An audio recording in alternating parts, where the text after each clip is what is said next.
At the Chester Zoo Lion House, Asha and Asoka are being upstaged by a young new star. After a turbulent few weeks, their son Tejas is finally meeting his public. He's playing! Look at the lions! Tejas came close to death when Asha failed to care for him. I think the maternal behaviour just isn't there. Yeah, she doesn't really know what she's meant to be doing. No, she doesn't. Headkeeper Alan Woodward had to call on more than 30 years' experience to keep him alive. You just see just how thirsty they are. So I'm confident we made the right decision. Alan took on the task of hand-rearing Tejas, and with dedicated care and a lot of sleepless nights, brought him back from the brink.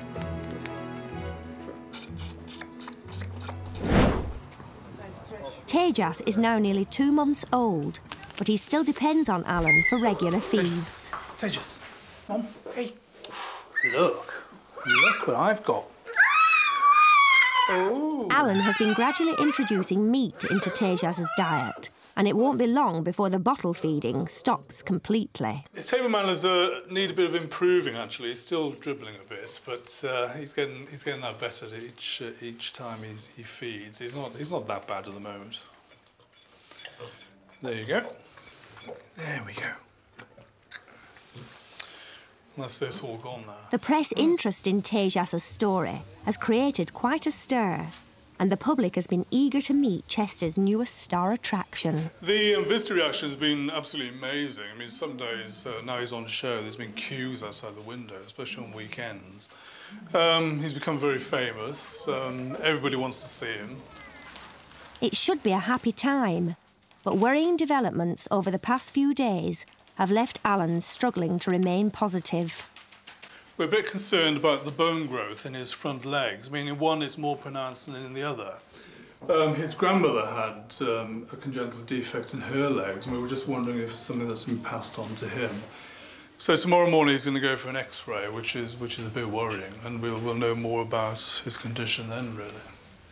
The results of the tests could leave the team facing some tough decisions. For now, Alan's just hoping Tejas copes with the next 24 hours. Poor Tejas has to be knocked out. He'll have his bottle at 7 in the morning, then he'll have to miss the 9 o'clock bottle. And then, I mean, there's always a danger when animals knocked out. I mean, I'm sure he'll be okay, but it's still a huge worry, really. He's getting a bit grouchy because he's tired. Yeah. It looks like Alan's concerns for this little lion cub are set to continue for some time to come.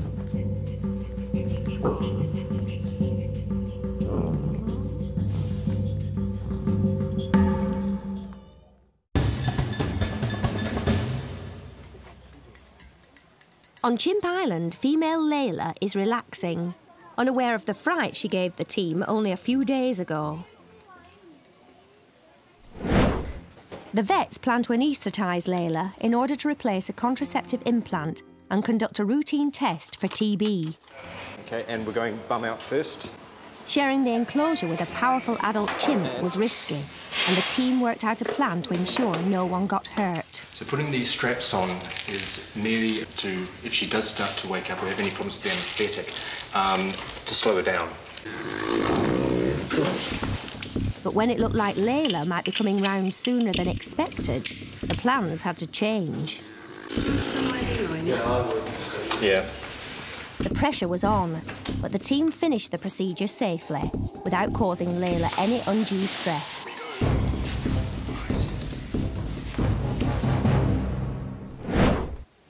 Specialist keeper Neil Ormrod has been keeping an eye on Layla to make sure there have been no problems since the procedure.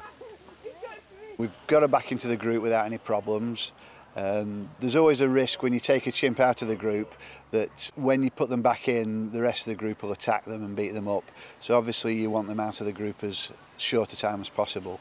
But Layla looks quite happy, and hopefully the contraception will be working and she won't be having any babies. Inside the chimp house, zoo vet Steve Uunwin wants to check the results of the TB test and make sure Layla's implant is still in place.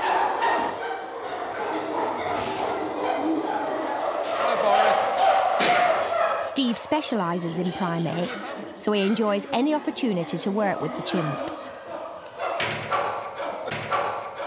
Layla? Layla? She will answer to her name, but sometimes other things take preference, such as food. Steve has worked at Chester for more than 4 years, but he will never enjoy the close relationship the chimps have with their keepers. It's because Andy knows the chimps really well that he can have that sort of contact with them.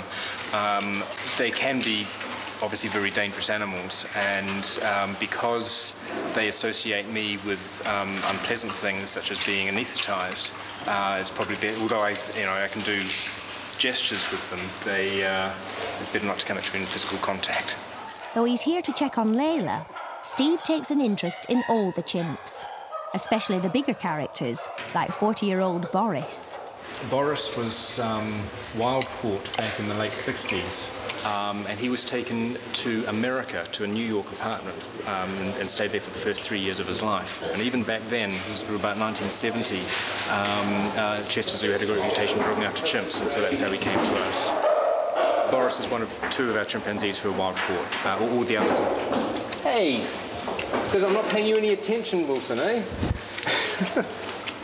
No, I'm not playing that game.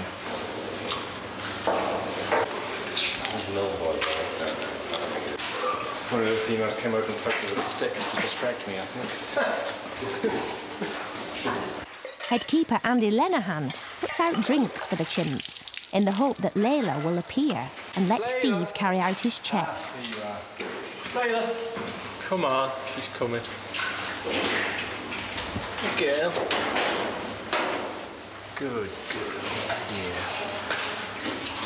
What I'm looking for is, if you remember when we put the tuberculin into the eye, it's just underneath the skin, just in this area here.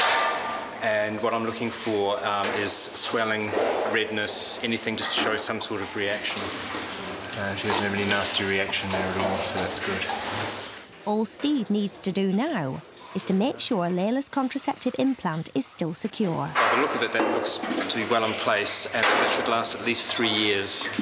The reason we use a contraception is it's a way of us being able to moderate the reproduction, and they can, but not permanently stopping them breeding in the future.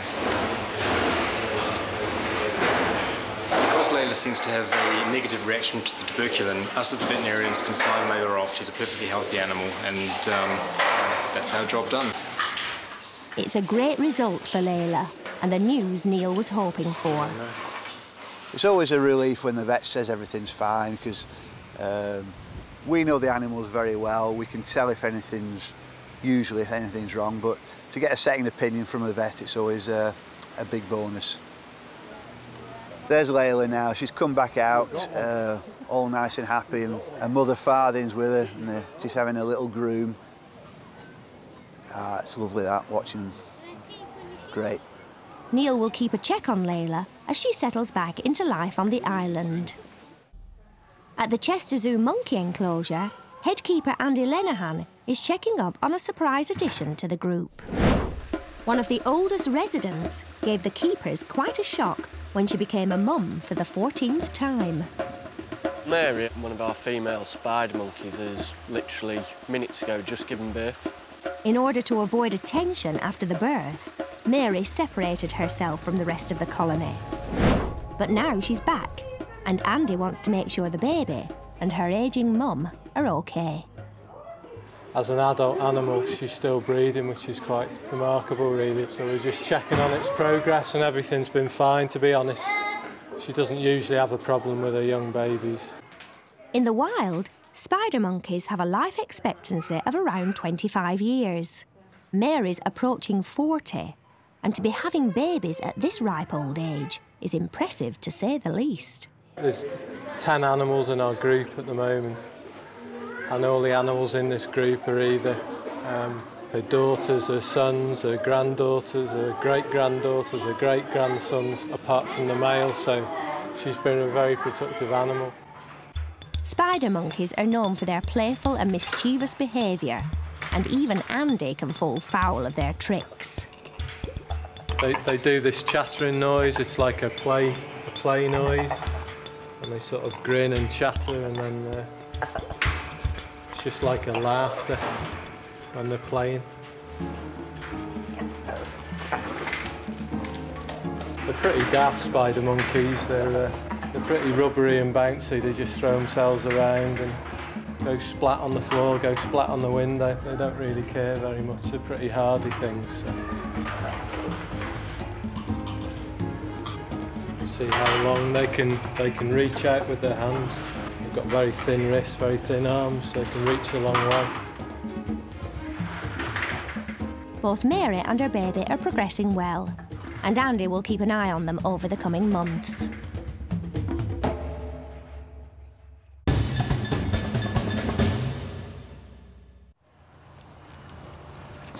At Chester Zoo's lion enclosure, headkeeper Alan Woodward is in for a tough morning. Tejas has been finding it difficult to walk, and resident vet James Chatterton is taking him to the Animal Health Centre for tests. His legs over the last couple of weeks have become abnormal, and we're worried that that may be something that may progress as he grows, so obviously it's a concern. The results of the tests could have serious consequences. So I'll give you a buzz on the radio as soon as he's awake. Okay. Cheers. Yep. And Alan can't help fearing the worst.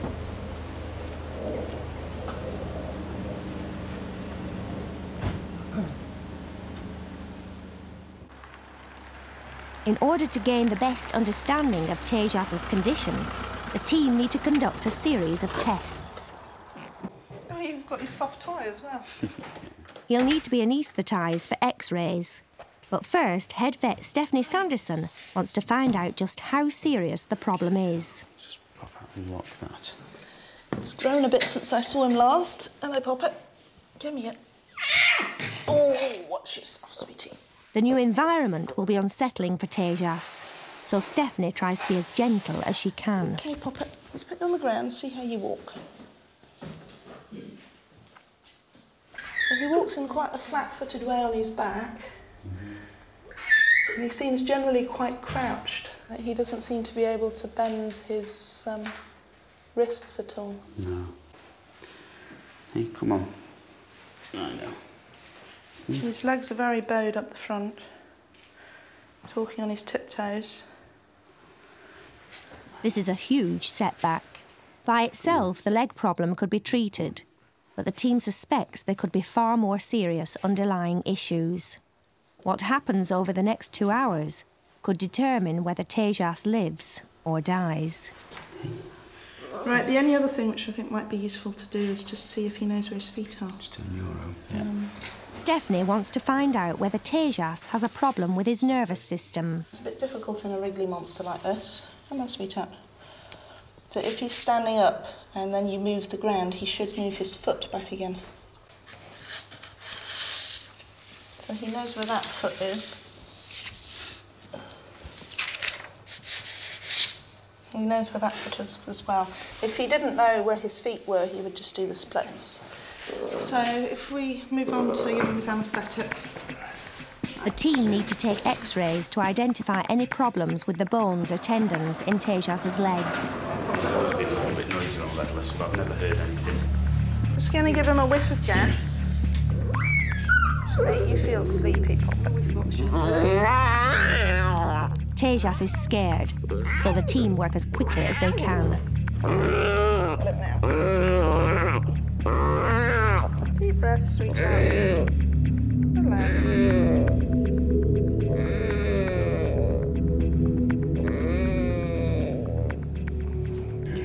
Do you want to intubate him, James?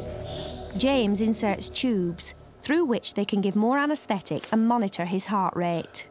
OK. You just test that, because I can't just test it first. And she can hear his heart, so that's a good thing. Stephanie manipulates Tejas's leg to gauge the severity of his condition. So this wrist should really be able to move to this position. And you can see it's got about a 45-degree loss of range of movement. He's walking like this because he can't bend his wrist. Yeah. So he should be walking like that. He's walking like this. Yeah.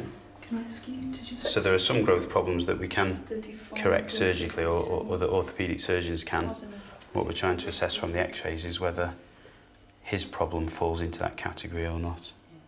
Right. Our next step then is to start doing some of the radiographs. The team need to take a series of x-rays covering Tejas's entire body. In order to reduce the risks associated with prolonged anaesthesia, they must move fast. What do we need to do next?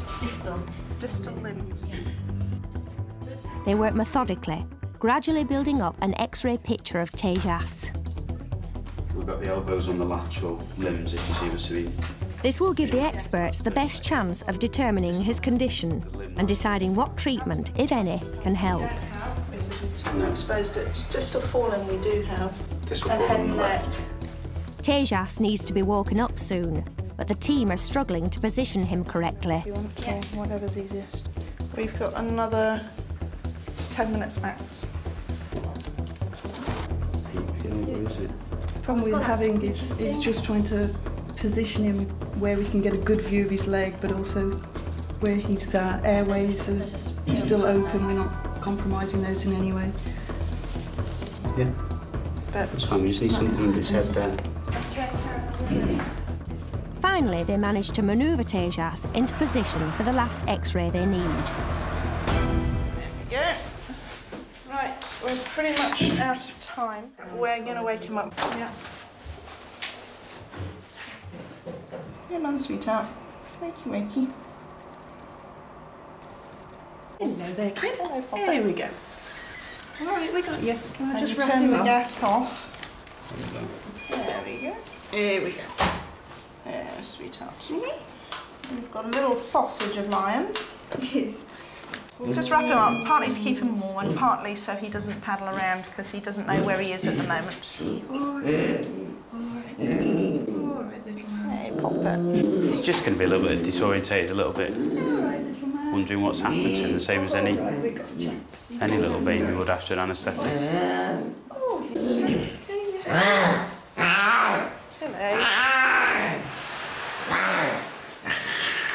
Are you cross?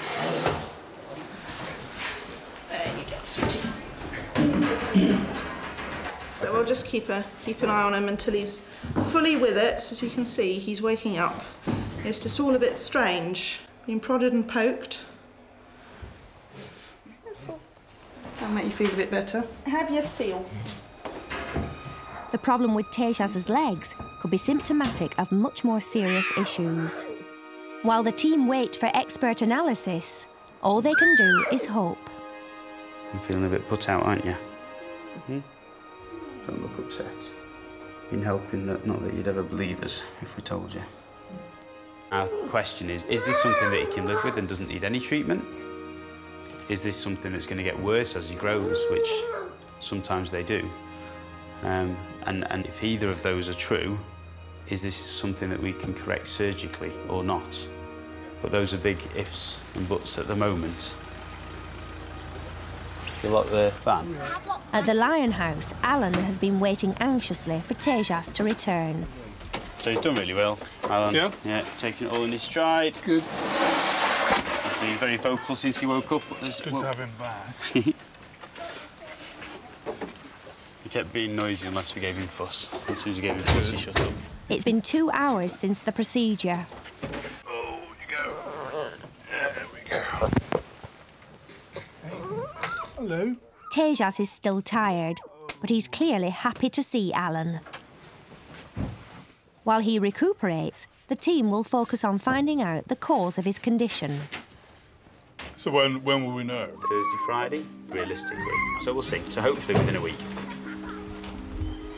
It was very, very stressful. It was a bit of a sleepless night last night as well, really. So, I mean, it's a relief now that he's been X-rayed and we've got a better view of what's going on. But now's the time to actually look into what we can actually do for him, really. I've never been a real parent, so but I can appreciate what they actually go through now. Yeah, very, very much so. Yes. it's a huge worry, yeah. The X-rays will now be sent for analysis. In 48 hours, the results will be back. Only then will Alan know the extent of the problem and what, if anything, can be done to correct it.